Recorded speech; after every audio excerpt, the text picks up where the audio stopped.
Hello everyone and welcome to this week's game development log video diary, and this week I've been implementing shadows and low poly water.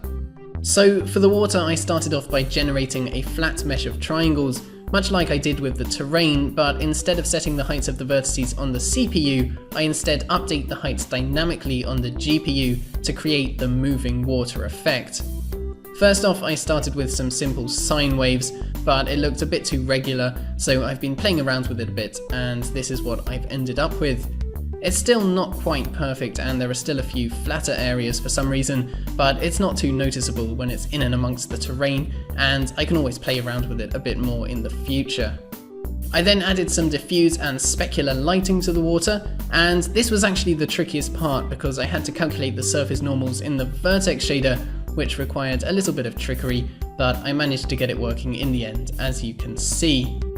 After that, I could pretty much just reuse a lot of the code from the water in Soccer 1, so I added some reflection and refraction to the water, which get distorted by the water's moving surface. I also added the Fresnel effects, I made the deeper areas of the water a little bit murkier, and I also added some nice soft edges to the water. And all of that produces this nice looking low poly water, which I'm actually really happy with, and I think it will make some pretty nice lakes and rivers in the Equilinox world. Also this week, as I'm sure you've already noticed, I implemented shadows.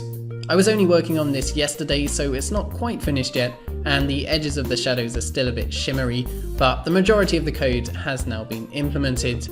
It wasn't too tricky to add them this time because I could pretty much just use the shadow code from Soccer 1, but I optimized it a bit and tidied up some of it, and it's all now working pretty nicely.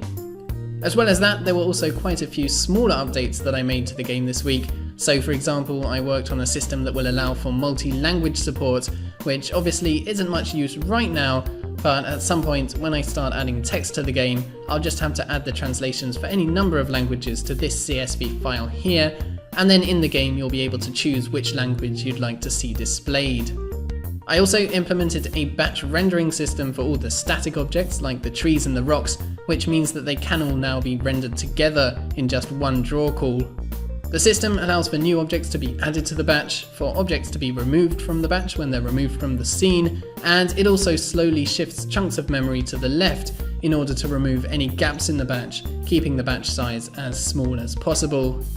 And finally this week I created a new rock model, and just for fun I also added in some fish as well, which swim around under the new water.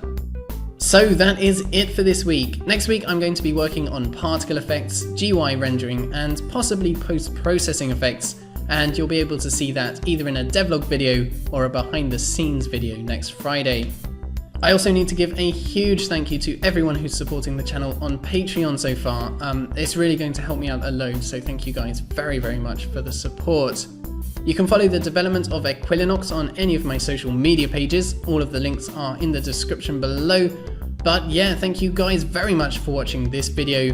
Do subscribe if you haven't already. Have a wonderful week, and I will see you all next time.